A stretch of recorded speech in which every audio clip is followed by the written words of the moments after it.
Assalamualaikum warahmatullahi wabarakatuh. Innal hamdalillah nahmaduhu wa nasta'inuhu wa nastaghfiruh wa na'udzu billahi min sururi anfusina wa min sayyiati a'malina. May yahdihillahu fala mudhillalah wa may yudlil fala hadiyalah. Asyhadu an la ilaha illallah wa asyhadu anna Muhammadan abduhu wa rasuluh la nabiyya wa la rasula ba'da.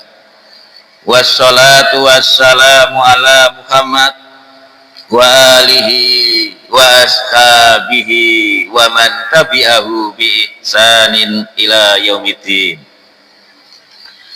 Bapak-bapak, ibu-ibu jamaah Masjid Taqwa ingkang minulya, alhamdulillah kula lan panjenengan sedaya saat menika tasih diparingi oleh Allah Subhanahu wa taala nikmat sehingga kita saged ngelampahi ibadah, kita saged ngelampahi siam Ramadan, qiyam Ramadan.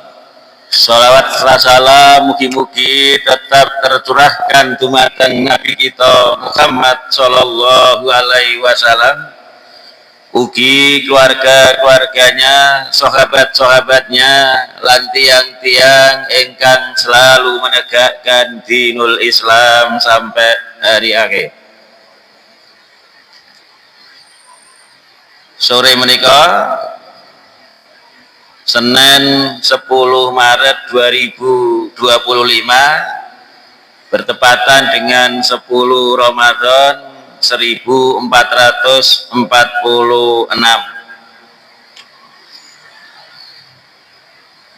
Tema kita adalah fiqhul mawaris.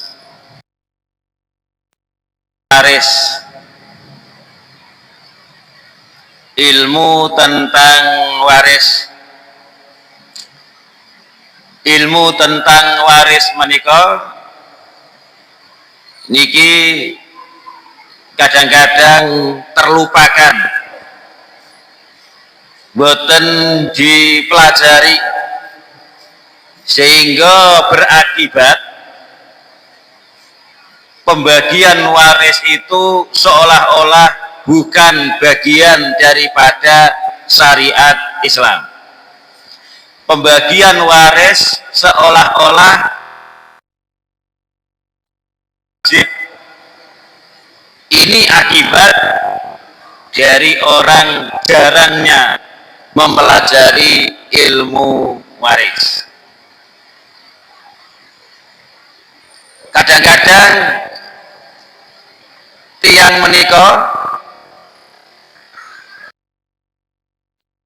seolah-olah boten purun repot-repot, jadi alasannya kadang-kadang alasannya cek dulur iku rukun wes dibagi roto, padahal pembagian waris sama rata itu bukan dari Allah, sehingga tiang-tiang niku nek boten ngerti dianggap hal yang sepele, ya, dianggap hal yang sepele. Pramila ilmu waris niki kedah kita pelajari, kita perkenalkan kepada anak-anak kita bahwa pembagian waris itu wajib kados dene wajib salat, wajib zakat, wajib poso. Jadi tiang boten salat dosa, tiang boten zakat nggih dosa, boten poso bagi waris berdasarkan ilmune Allah nggih dosa. Pertama, napa ingkang disebut fiqhul mawaris atau juga terkenal ilmu waris atau terkenal ilmu faraid. Jadi ilmu waris, ilmu faraid fiqhul mawaris niki sami sedaya. Di antara definisi ilmu itu adalah ilmun yu'rafu bihi, suatu ilmu yang bisa diketahui dengan ilmu ini, man yaris, orang yang mewarisi, wa man la yaris, dan orang yang tidak.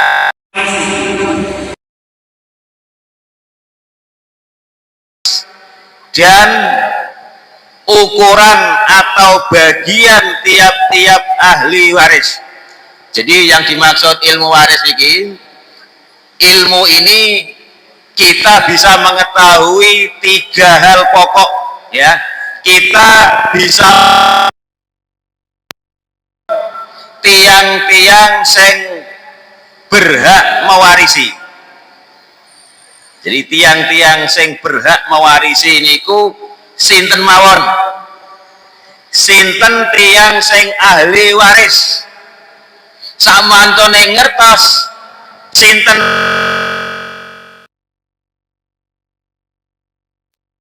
A, B, C, D iki ahli waris sedaya. Setelah itu harus diketahui pula di antara ahli waris ini siapa yang bisa mewarisi dan siapa yang tidak bisa mewarisi. Karena semua ahli waris kalau berkumpul semuanya itu tidak mungkin mendapat waris semuanya. Ada yang namanya terhalang, ya. Satu contoh, misalkan saya meninggal, ahli waris saya istri saya, anak 3 saya, yaitu anak laki-laki 1, anak perempuan 2, saudara saya 2 orang laki-laki, 2 orang, ya.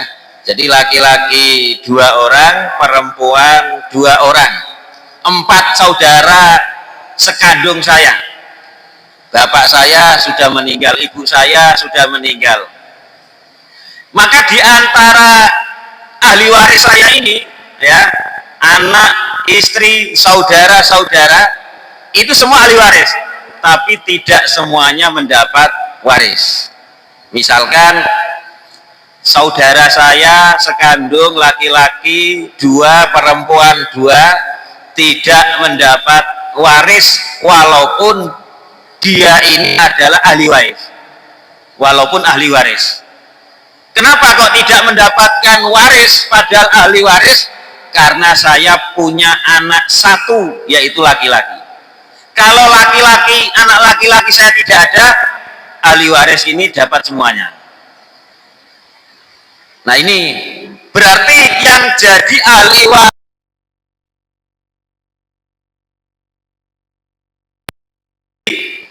anak laki-laki saya 1 orang dan anak perempuan saya 2 orang. Nah, ini, ya. Ini yang dimaksud yang pertama, ilmu waris itu ilmu yang bisa mengetahui siapa ahli waris, siapa saja ahli waris, dan siapa di antara ahli waris ini yang mendapat warisan dan siapa yang tidak mendapat warisan. Yang kedua, ilmu waris ini itu bisa mengetahui man la yaris, orang yang tidak ahli waris. Kalau tidak ahli waris walaupun keluarga, ya, walaupun keluarga, tapi tidak menjadi ahli waris. Yang keluarga tidak menjadi ahli waris itu kadang-kadang juga bisa menjadi waris.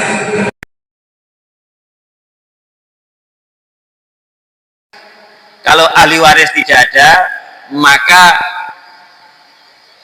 keluarga yang tidak menjadi ahli waris, bisa maju menjadi ahli waris. Satu contoh ya, umpami kulo meninggal, saya punya ponakan laki-laki dari saudara saya perempuan, ya, dari saudara perempuan.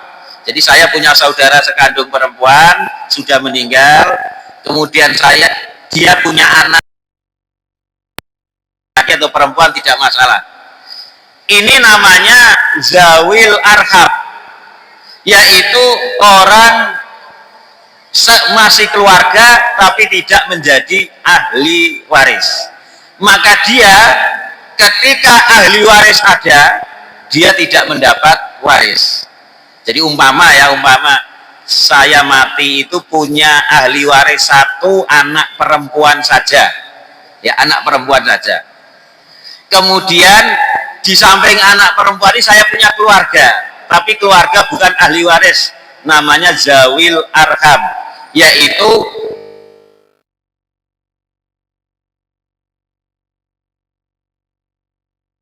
jadi saya punya saudara perempuan sekandung sudah meninggal, terus dia punya anak laki-laki, maka dia tidak mendapat karena ada ahli waris anak saya perempuan. Nanti anak perempuan saya lah yang mewarisi saya. Kalau anak perempuan saya tidak ada ahli waris sama sekali, yang ada hanya zawil arham, ya, ponaan ini gak ahli waris. Tapi ketika saya tidak punya ahli waris, dia bisa mendapatkan waris. Jadi ulama itu dua pendapat. Pertama, zawil arham, punaan yang tidak ahli waris ini itu bisa menjadi ahli waris. Yang kedua, punaan tetap tidak mendapat waris. Terus hartanya si mati ini siapa yang mendapatkan? Itu diberikan ke Baitul Mal. Nah, tapi pendapat yang kita anggap kuat, harta si mati itu diwarisi. Kalau harta ini dibawa ke Baitul Mal, nanti akan diberikan kepada, ya, membantu orang miskin dan lain-lain, kaum muslimin. Maka orang itu kalau sodakoh, ya, kalau sodakoh itu pahalanya diberikan kepada orang lain dan diberikan kepada keluarga, itu lebih banyak pahalanya diberikan kepada keluarga, karena dia mendapat pahala menyambung hubungan rahim. Kalau diberikan kepada orang lain yang tidak keluarga, dia hanya mendapat satu, yaitu pahala sedekah. Maka tidak punya ahli waris, maka pendapat yang kuat diberikan kepada zawil arham yang tidak menjadi ahli waris. Ketika tidak ada ahli waris, dia maju menjadi ahli waris.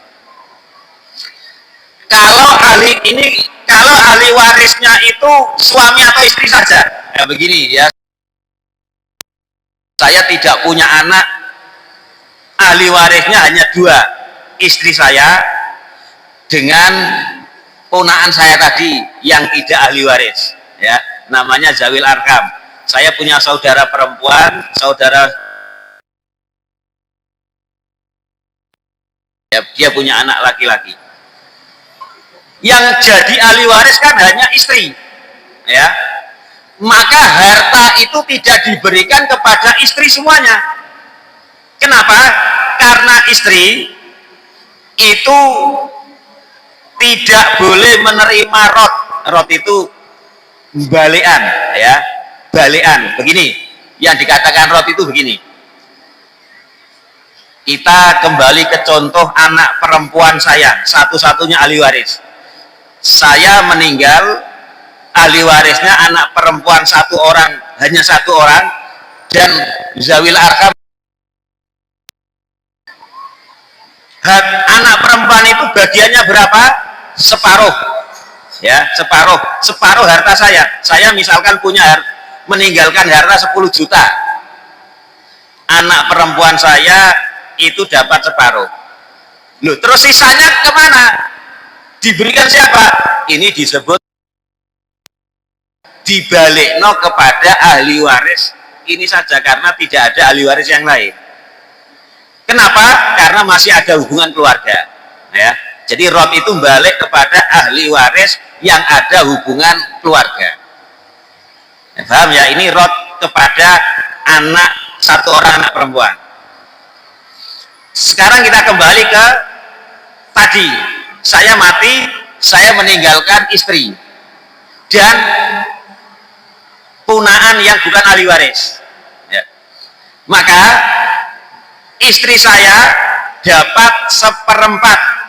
Saya meninggalkan 10 juta, istri saya dapat seperempat. Berapa seperempat dari 10 juta? Yaitu 2,5 juta. Istri saya dapat 2,5 juta. Sisanya yang 7,5 juta, apakah dibalik atau rot kepada istri saya? Tidak, karena dia hubungannya dengan saya suami istri.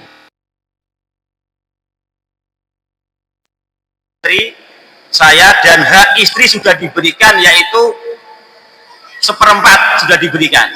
Sisanya itu kembali kepada zawil arham, ya, zawil arham.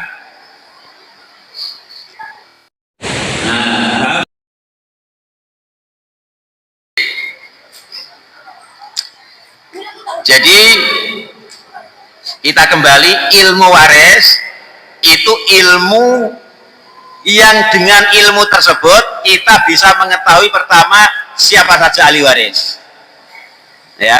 Yang kedua, otomatis keluarga, ya, tapi bukan ahli waris. Kalau orang lain jelas tidak ahli waris, jadi keluarga yang dimaksud. Yang ketiga, itu mengetahui ukuran atau bagian daripada setiap ahli waris, ya. Saya meninggal, saya punya anak perempuan 1 orang misalkan, ya, atau apa adanya, saya punya anak 3, ya, 1 laki-laki 2 perempuan. Saya punya istri 1, ya, belum 2, 1. Nah, kalau saya meninggal, istri saya dapat seperempat, seperdelapan, anak saya dapat sisa. Maka dengan ilmu waris ini akan diketahui anak saya sisa itu dapat berapa, berapa juta atau berapa ratus ribu. Istri saya seperdelapan itu dapat berapa juta atau berapa ratus ribu. Maka akan diketahui istri saya dapat 8, anak saya sisa, ya. Harta saya anggaplah 8 juta, ya. Setelah misalkan kok saya punya hutang dilunasi, penguburannya, beli kapan atau beli apa-apa sudah dilunasi semuanya, tersisa 8 juta. 8 juta ini, ya, istri saya dapat seperdelapan. Berarti 8 juta dibagi 8, 1 juta. Istri saya dapat 1 juta. Sisanya, karena 8 juta dikurangi 1 juta, masih sisa 7 juta. Ini itu diberikan kepada anak saya yang 3. Dengan pembagian, anak laki-laki dianggap 2 orang, anak perempuan tetap 1. Berarti anak 3, laki-laki 1 dianggap 2. Berarti sudah 2. Ya, dibagi 4 ketemu berapa itu? 1 juta, ya, 1 juta sekian. Berarti 1 juta sekian untuk bagian anak perempuan saya, 1 juta sekian untuk anak perempuan saya, dan 3 sekian saya. Nah, itu ilmu waris dapat mengetahui semuanya, ya. Dan ilmu waris itu bukanlah ilmu yang sulit. Sulit ilmu nahu, ya. Sulit ilmu nahu. Kemudian hukum mempelajari ilmu waris. Hukum mempelajari ilmu waris. Hukum mempelajari ilmu waris itu fardu kifayah.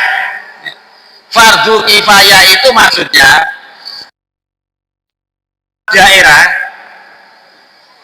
daerah itu kita tidak membatasi satu desa, tidak membatasi satu kecamatan, pokoknya yang dikatakan satu daerah itu begini. Kalau ada orang yang ingin membagi waris, orang ini bisa bertanya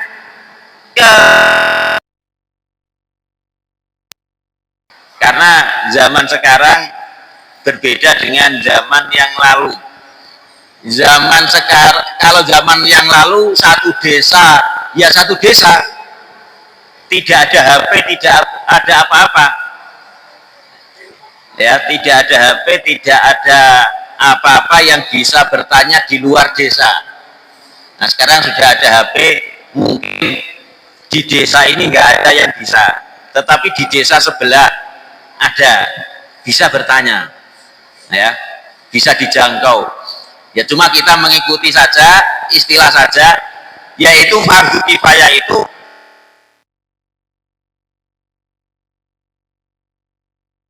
dari ilmu waris, maka yang lain itu gugur kewajiban, ya, gugur kewajiban.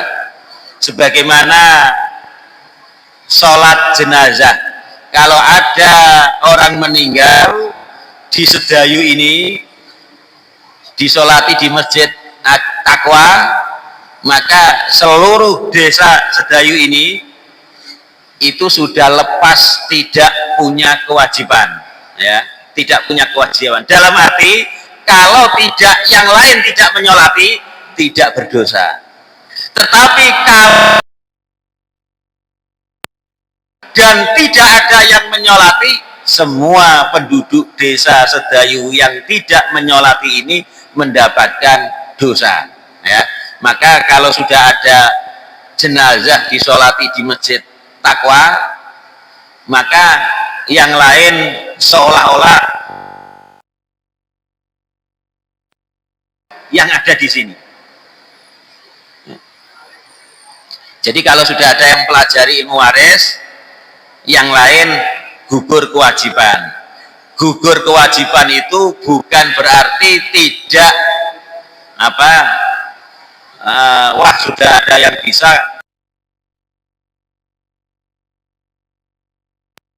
tetap harus dipelajari walaupun sudah ada yang mempelajari.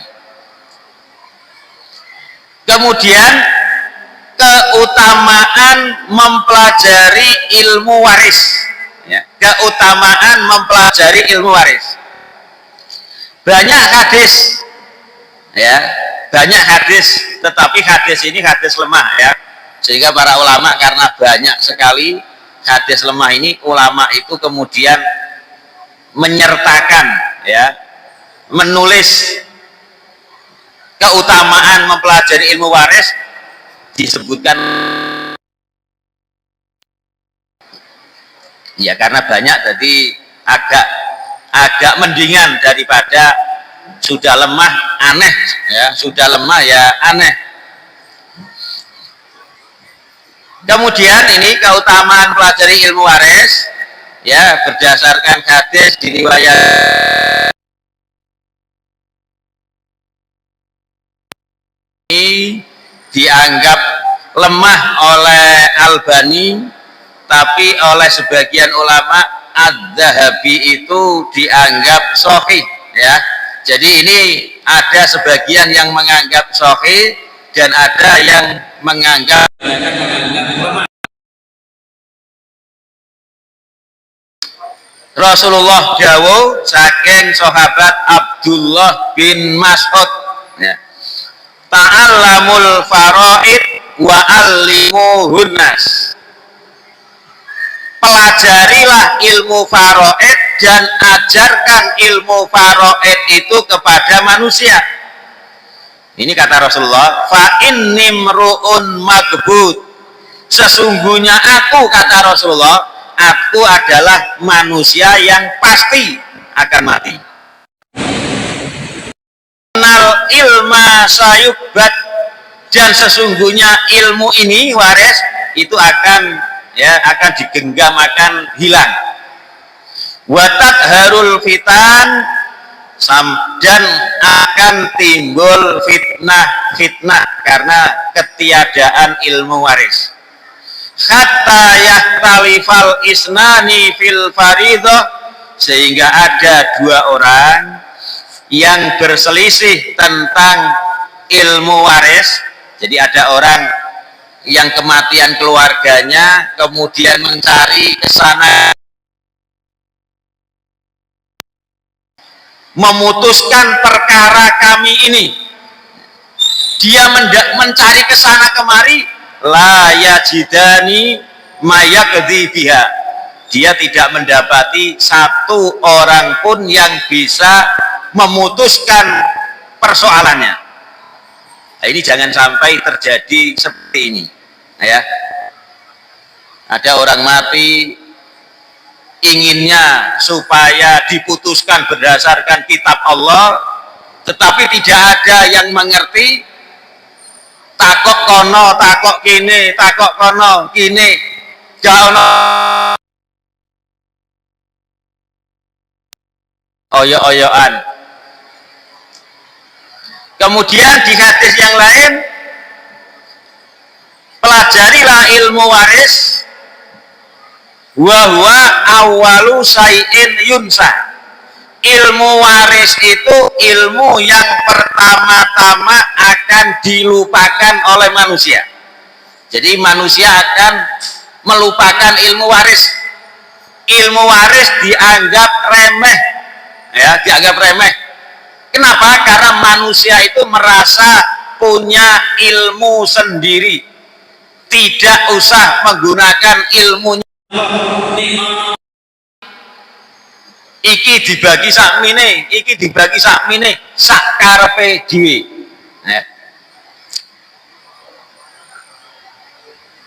Sampai-sampai dulu,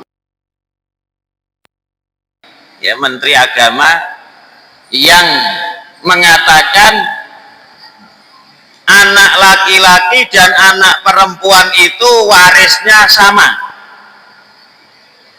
Sampai ada orang yang ahli ilmu, ini kan, jika menteri itu kan mesti ahli ilmu agama, ya, mesti ahli ilmu agama. Itu punya pendapat laki-laki, anak laki-laki dan anak perempuan itu pembagiannya sama. Kalau orang yang tidak mengerti, tidak masalah. Maksudnya tidak, dosanya tidak begitu. Ini orang yang mengerti, yang tahu. Hanya Allah itu sing ngedum dhewe, ya, yang memonopoli membagi sendiri. Allah tidak rela pembagian waris itu dibagi orang dengan berdasar. Jadi ulama itu mengatakan Allah itu memonopoli ilmu waris. Orang lain tidak berhak untuk menambah dan mengurangi. Yusikumu wa fi aulad.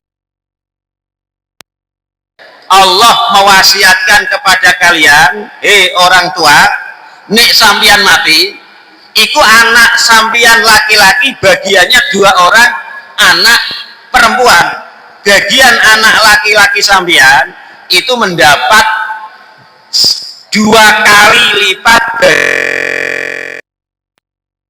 Ini Allah. Nah, itu pernah, ya, saya baca buku itu Menteri Agama yang dulu ya, tahun berapa itu punya pendapat seperti itu. Dan ini juga saya dengar sendiri dari sebagian mubalek ya, jadi sebagian mubalek itu kan orang berilmu, ustadz ya, kiai, itu juga disebut mubalek. Sebagian mubalek itu bahkan ada yang mengatakan, kok nggarai gak rukun, anak-anak laki-laki, anak-anak perempuan dibagi pada. Nah, rukunnya itu ya dibagi roto. Masya Allah, ya inna lillahi wa inna ilaihi rajiun. Pertanyaannya, pembagian supaya rukun itu pembagiannya berapa? Laki-laki, anak laki-laki sama, anak perempuan sama, suami istri sama, semuanya serba sama. Itu dia ada yang ingin mendapat lebih dianggap tidak rukun. Malah justru kalau tidak ada pedoman, tidak ada petunjuk dari Allah, kamu anak laki-laki dapat sekian, perempuan dapat sekian, suami sekian, saudara sekian, justru akan mengklaim saling ya.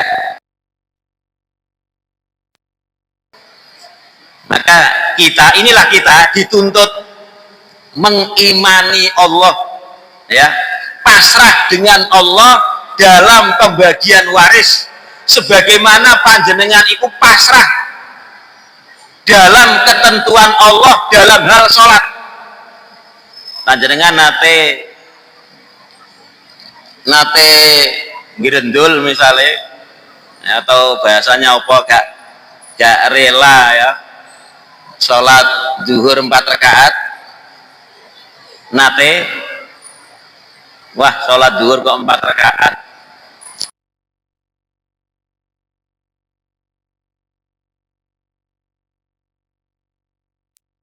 zuhur kok 4 rakaat, aku pas rodo asarasen tak 3 rakaat atau 2 rakaat. Kenapa enggak begitu? Kita pasrah sholat zuhur 4 rakaat, kita pasrah 4 rakaat. Kalau kita sudah pasrah iman kepada Allah, tidak ada hal yang berat. Maka kalau kita membagi, maka kita akan memberikan ya penjelasan bahwa ini pembagian dari Allah.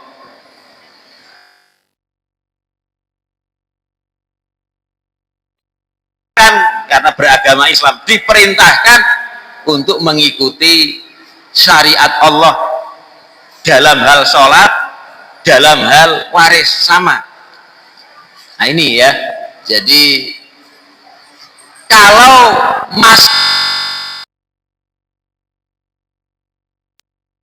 bagiannya kepada anak perempuan silahkan, tapi itu bukan pembagian waris ya, bukan pembagian waris. Dan tidak usah menunggu pembagian waris. Jadi alasannya begini, wong namanya setan ini kan pintar, kepingin yang Allah menetapkan laki-laki itu 2 kali lipat dibanding perempuan, ini oleh setan itu kepingin dirusak dulu. Caranya bermacam-macam. Satu caranya nanti menimbulkan tidak rukun. Syariat Allah diyakini menimbulkan tidak rukun. Ini bahaya sekali. Jadi para ulama itu mengatakan begini, nek panjenengan itu mboten saged ngelampai perintah Allah, niku panjenengan mboten ngelampai perintah Allah mawon, itu dosa besar. Tapi kalau diyakini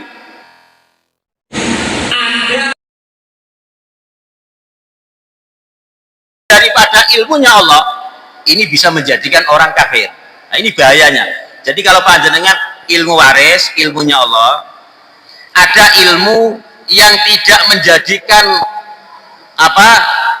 yang keretakan di dalam hubungan anak-anak, ini lebih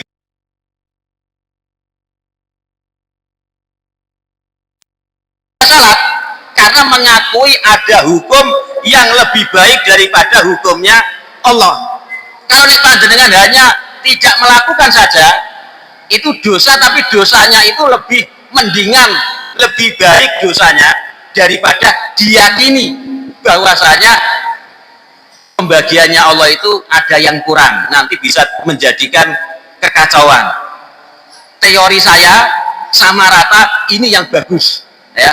Nah ini berbahaya. Nah ini pernah diucapkan oleh tidak hanya orang awam,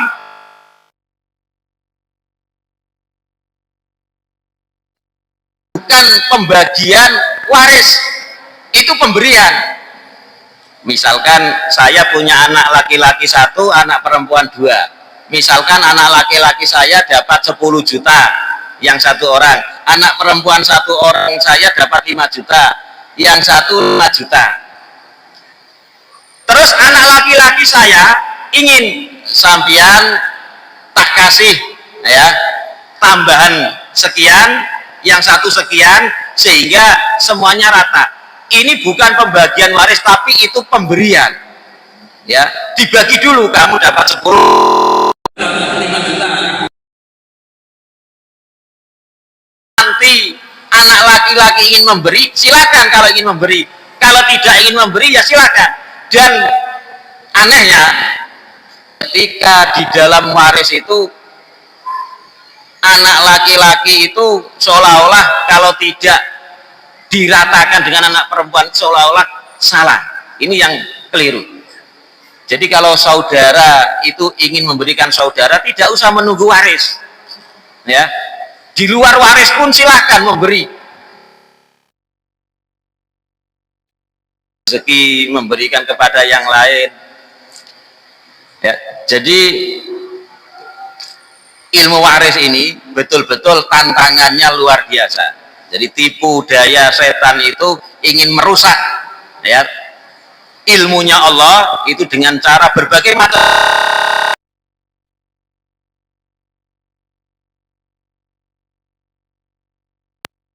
membuat ketidakrukunan. Ya tinggal kita mengimani apa tidak. Selama ini yang kita bagi, kita berikan ini petunjuk dari Allah, semuanya itu. Dan kalau orang itu kemudian ilmunya Allah dia menjadikan dengan saudara laki-lakinya elek, misalkan dulurku podo-podo anaknya kok dulurku oleh akeh aku oleh saiki, misalnya sing perempuan ngomong begitu, maka ini menunjukkan dia pada hukum Allah. Jangan ini kemudian dijadikan apa dalil.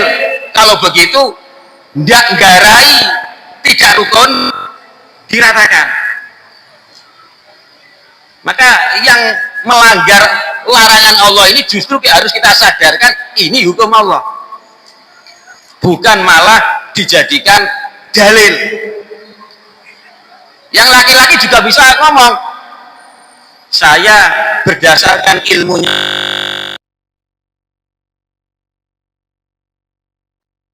disamakan. Jadi kalau sudah tidak ada patokan hukum, malah justru akan rusak. Jemaah yang mulia, kemudian waris di zaman jahiliyah. Jadi waris di zaman jahiliyah sebelum Islam datang, itu orang jahiliyah tidak memberikan anak perempuan itu waris, tidak memberikan juga waris. Jadi yang tidak dikasih itu ya anak perempuan, baik dewasa pun tidak dikasih, anak kecil baik itu laki-laki atau perempuan tidak dikasih. Alasan mereka jadi di dalam kitab-kitab ulama itu,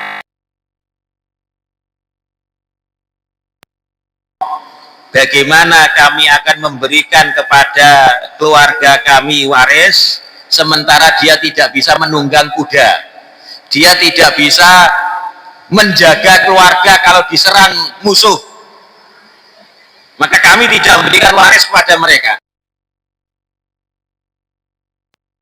di zaman Arab jahiliyah, ya.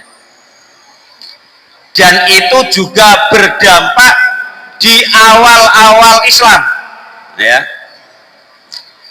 Di dalam hadis diriwayatkan oleh Ibnu Majah, Imam Ahmad, At-Tirmidzi, dianggap sahih oleh Albani saking sahabat Jabir bin Abdullah. Jabir ini ngomong, istrinya Sa'ad bin Rabi sambil membawa dua anak perempuannya. Jadi seorang istri dari seorang suami yang namanya Sa'ad bin Rabi.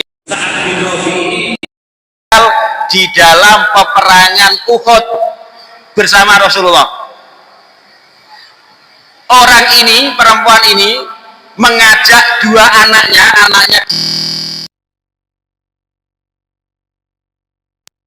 mendatangi Rasulullah. Ya Rasulullah, Sa'ad bin Rabi itu meninggal ikut perang bersama engkau di Uhud. Terus harta peninggalan Sa'ad bin Rabi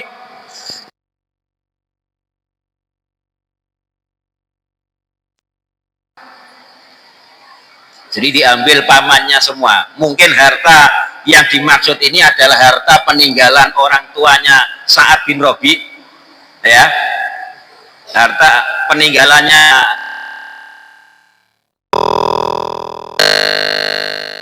dikuasai oleh duluri, ya, atau paman daripada anaknya Sa'ad bin Rabi. Jadi ya Rasulullah, Sa'ad bin Rabi meninggal, hartanya itu dikuasai oleh pamannya. Anaknya ini tidak dapat sama sekali.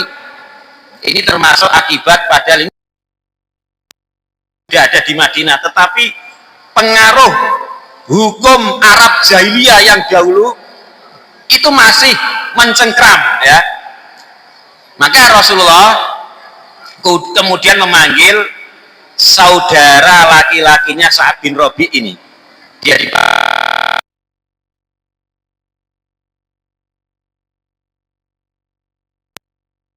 anak perempuan ini anaknya Sa'ad bin Rabi. Ini berikan dari harta Sa'ad bin Rabi yang kamu ambil, ini berikan 2/3. Istrinya berikan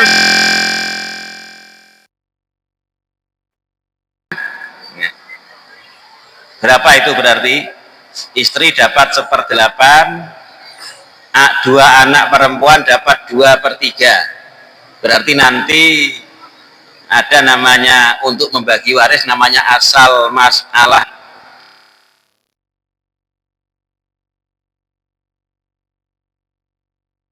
Juta, ya. Anggaplah hartanya 24 juta supaya mudah membagi. Tapi harta berapapun ya bisa dibagi. Oh, apalagi ada kalkulator. Sa'ad bin Rabi punya harta 24 juta. 1/8 berapa? 24 dibagi 8 ada 3. Nah, dia dapat 3 juta. Dua orang anak Sa'ad bin Rabi dapat 2/3. 2/3 dari 2 ada 8 dikali 2 ada 16. Anak perempuannya Sa'ad bin Rabi itu dapat 16 juta. 2 orang, ya, 2 orang. Nanti diparuh 88 juta, ya. Dapat 16 juta. Istrinya tadi dapat 3 juta, ya.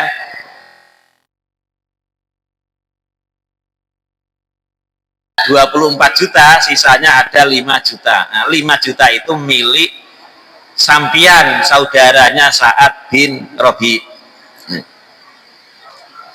Nah, ini jadi orang Arab jahiliyah itu wah luar biasa, ya. Belum lagi yang membunuh anak perempuan itu. Ada orang yang masuk Islam, ya, cerita sampai Rasulullah nangis dan sampai diomeng besok sahabat liyane. Ngono kok diceritakno Rasulullah. Dia cerita, ya Rasulullah, dulu saya telah membunuh 12 anak perempuan saya. Orang Arab itu kalau punya anak perempuan kan isin, maka dia akan membunuh, dikubur hidup-hidup. Wa idzal mau'udatu su'ilat, dan apabila anak perempuan yang dikubur hidup-hidup itu nanti pada hari kiamat itu akan ditanya, biayyi dzambin qutilat, dengan dosa yang mana nak kamu kok dibunuh bapakmu.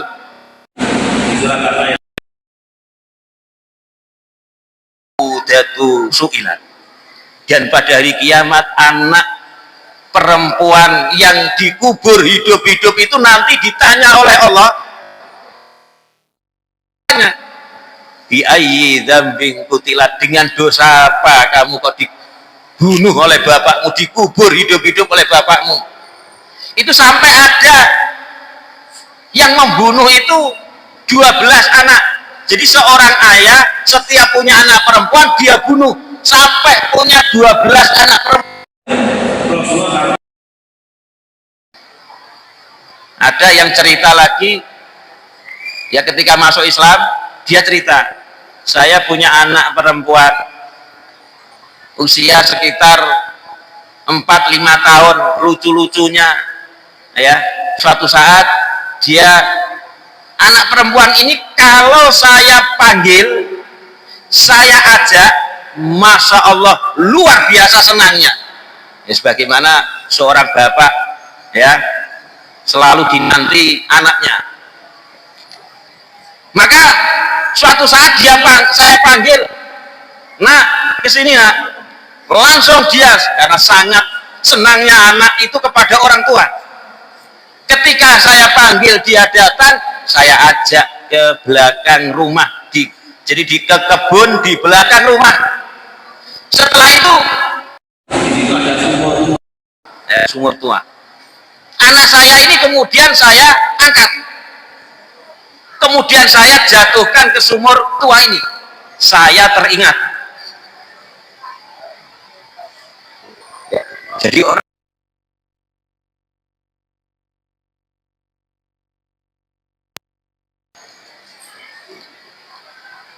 bukan main.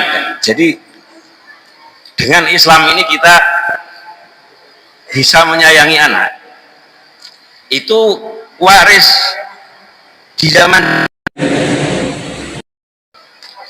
Kemudian hukum membagi harta waris berdasarkan syariat Islam. Kurang 5 menit adzan atau berapa? Ya kurang 5 menit adzan ya. Adzan sekarang jam 15 lebih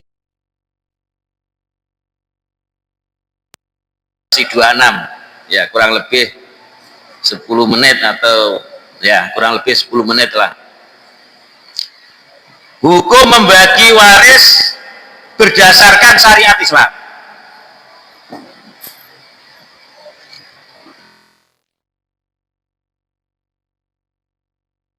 Yang saya ketahui ya, tidak ada satupun ulama yang mengatakan tidak wajib. Jadi wajib membagi harta waris itu berdasarkan syariat Islam. Makanya tadi dibagi separuh-paruh itu bukan pembagian waris, itu nanti pemberian. Laki-laki diberikan dulu bagiannya ini. Setelah itu kalau dia ingin memberikan saudara perempuannya silahkan. Tapi pembagian waris itu bukan separuh atau pukul rata. Jadi pertama 11 yusikumullahu fi auladikum lidzakari mislu hadzil unsayain. Allah mewasiatkan kepada kalian mengenai anak-anak kalian, bagian laki-laki itu 2 kali lipat dibanding bagian 2 orang anak perempuan.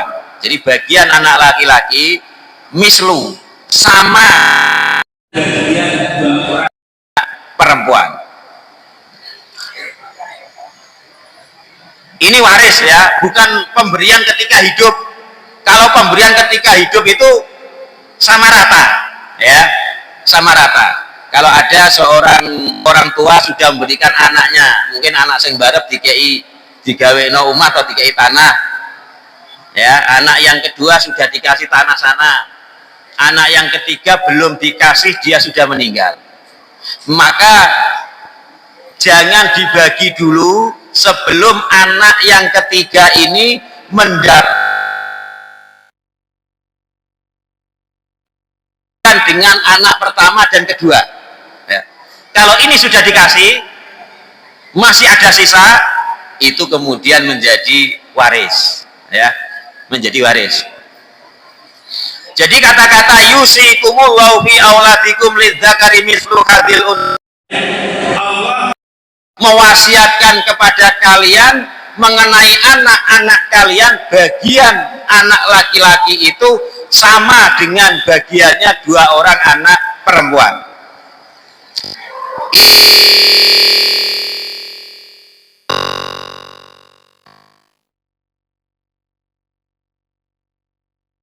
Harus memberitahu anaknya, ya nak, nek aku mati anak laki-laki dapat dua bagian dari anak perempuan.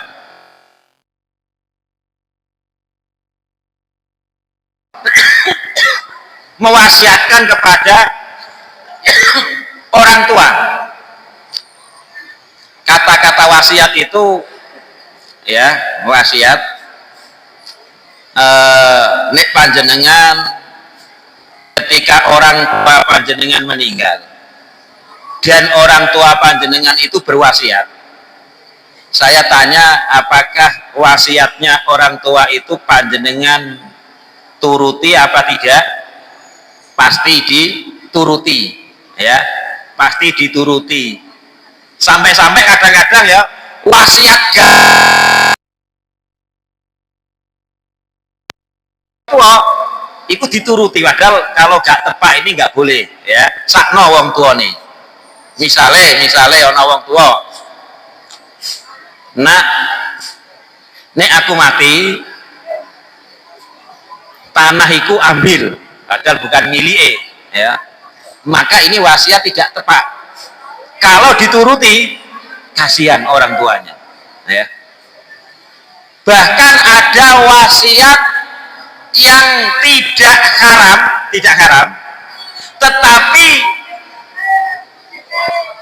wasiat ini itu tidak menguntungkan mayit.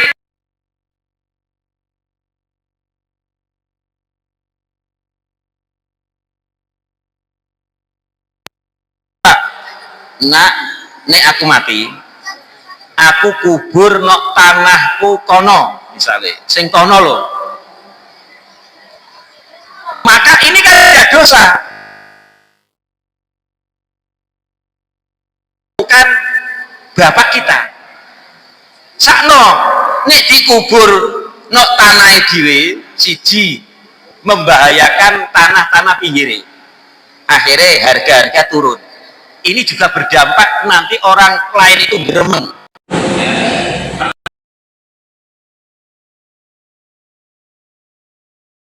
Begitu banyak ganjaran yang diperoleh oleh orang yang mati dikubur di kuburan umum, misalkan suko, misalkan kubur.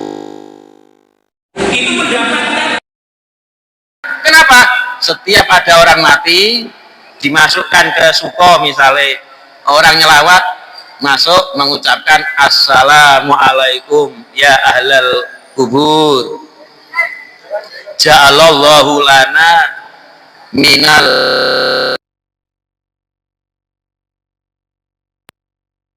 atau cukup assalamualaikum ya ahlal kubur, semoga keselamatan atas kamu hei penduduk kubur.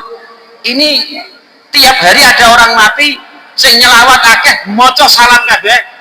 Orang tua kita di pojok yang di tempat kuburan yang lain tersendiri, kasihan tidak mendapat pahala.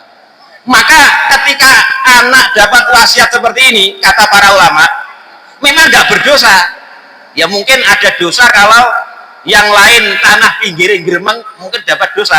Umpama anggaplah gak geremeng misalnya, dia tidak mendapatkan pahala yang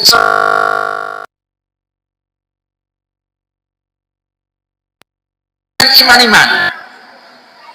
Kadang-kadang orang nggak nyelawat saja, orang lewat saja karena pinggir jalan, orang lewat saja, assalamualaikum ya ahlal kubur, mengucapkan salam.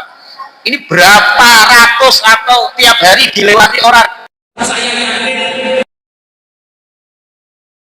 Yang lewat itu mengucapkan salam. Sementara bapak kita minta dikubur di tempat sakno.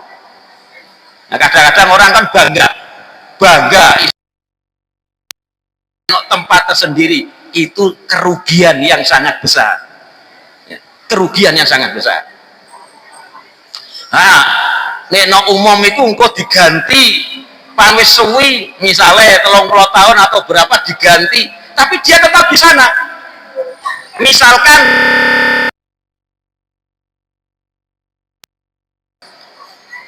umpama kok sekarang ya sudah diganti dengan kuburan yang lain, dia tetap, kalau orang mengucapkan salam, dia tetap mendapatkan pahala. Orang terkubur 100 tahun yang lalu pun di kuburan Suko, orang diganti. Maka jangan terfokus kepada apa seneng dewean ganti-ganti, jangan terfokus seperti itu.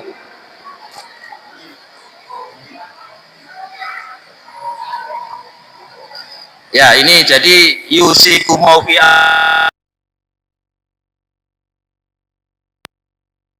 hukum wajib. Jadi seolah-olah Allah mewajibkan kepada kalian bagian anak laki-laki itu sama dengan bagian 2 orang anak perempuan. Kemudian di ayat yang sama, di akhir ayat, faridhotam minallah, pembagian waris itu adalah fardu, kewajiban datang dari Allah. Disebutkan selanjutnya, innallaha kana aliman hakiman, sesungguhnya Allah itu membagi bagian anak perempuan itu berdasarkan ilmunya Allah, hakiman berdasarkan hikmah yang Allah tetapkan di dalam hukum tersebut. Panjenengan kematian anak, sedih, menangis, tapi yakini bahwa ini takdir Allah berdasarkan ilmu Allah, jangan tidak diterima. Padahal ini meneteskan air mata kita, sedih kita, silakan sedih, silakan menetes air mata. Hukum Allah dalam hal takdir ini itu tidak tepat. Ya Allah, aku dia anak sitok baik kok, panjenengan kapundut, panjenengan pundut, jangan sampai begitu. Itu berdasarkan ilmu Allah sebagaimana waris, dan itu ada hikmah-hikmahnya yang kalau kita diberitahu Allah, kita akan mengakui, oh ternyata dengan kematian anak saya ini lebih baik daripada tidak adanya kematian anak saya. Kalau disingkapkan ilmunya Allah, hikmah-hikmahnya, nah, jamaah ini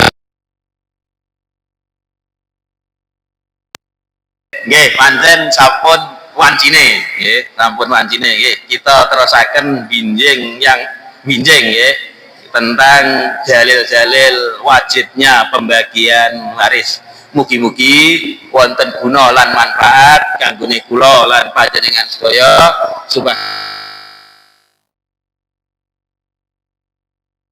Astaghfiruka wa atubu ilaik. Wassalamualaikum warahmatullahi wabarakatuh.